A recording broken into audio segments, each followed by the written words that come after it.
Hi everyone, welcome back. I am Pragya Mishra and I'm the AVP of Customer Success and Operations at Courseplay. Courseplay is a 360-degree employee growth platform. We have Hemant Kumar Ravi, who's a seasoned HR leader with over 16 years of experience. He's currently driving HR strategy for Casa Grande, a leading real estate developer in India. Hi Hemant, so glad to Hi. have you here with us today. Thank you. Thank you for hosting me. Looking forward to the candid conversation. How can organizations leverage gamification to foster such collaborations and to ensure that there's teamwork going on among the learners? Okay. On this question, I'll again cite some example because if I give Gyan, it will not be connecting with the audience or people. It's theory. Examples always good. But I'll tell you examples. So in Accenture, PMS was a big thing. We were bringing change from performance management to performance achievement as a process. So I'm not supposed to manage Pragya's appraisal process, that how well she is doing and how well she is not doing, and then I'm giving feedback. It's like feedback. Whatever has happened, you slice and dice and say this didn't work, Pragya, this worked. There's no point doing that. So what we are saying, achieve the performance, whatever target we have set for a particular employee. There has to be 2 to 3 priorities, because priorities was a singular word. It was priority always, because you will have something, one unique thing that you have to focus. Over a period of time, people have abused the word in last 100 years, and that became priorities.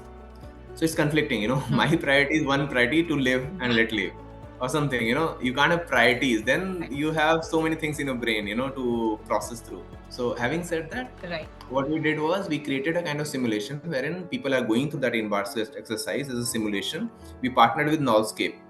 So achieving performance is important. I'll enable my employee to have feed-forward conversation rather than feedback conversation.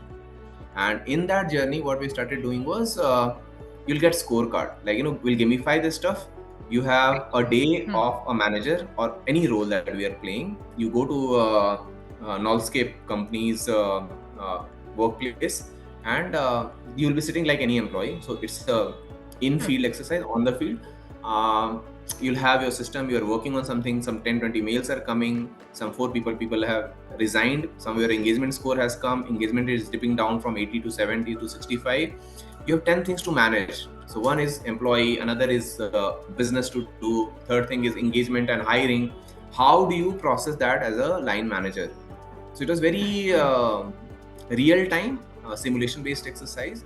And that's the way we actually gamified the experience. So your question that, how did we bring the collaborative mindset or team challenge and competition we brought through these kind of platforms. So Nullscape is one. I can talk about many more like this. So if I'm working in a real estate right now, my bigger challenge is how language agnostic program can be developed.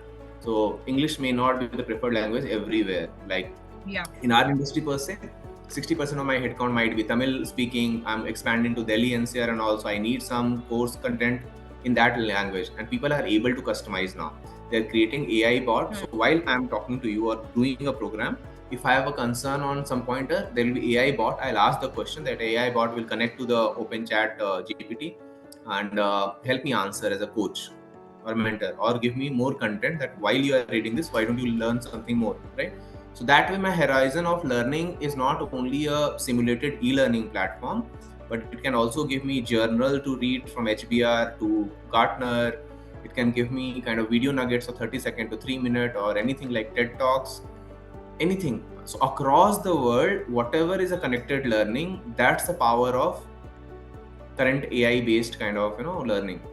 So video is one way of learning, kinesthetic way of learning for that matter, right? I might want to see things to glean it. I might want to read things to glean it. So everyone's style is different. So how much you are able to customize, understand the persona of the person, go through my digital footprint, what all I do throughout the day, use that and with the Data Privacy Act, and then curate things for me. So I think that's what had worked. Leadership board and recognition we had installed or we had implemented. The way it worked was, while you are working on 3 priorities, you have something called distinctive achievement. So as an HR, I participated in HR Innovation School in Accenture, got that award worth rupees 2 lakhs some 6-7 years back. But the more important thing apart from the prize money was I was able to connect with HR colleagues across the globe. So someone sitting in France was able to give me some input, someone was sitting in US, North America, gave me certain input. We created a team which is very enriched socially, culturally, and obviously through brain. So someone is thinking in a very abstract art kind of way, very abstract kind of thinking. Someone is thinking very data analytical thinking, that yes, you're telling me a rosy picture, tell me how you'll achieve this. So you actually apply the DISC framework, leadership style, and all those things into those projects. So I think, so when you start gamifying the entire stuff, making it much more challenging, much more enriching,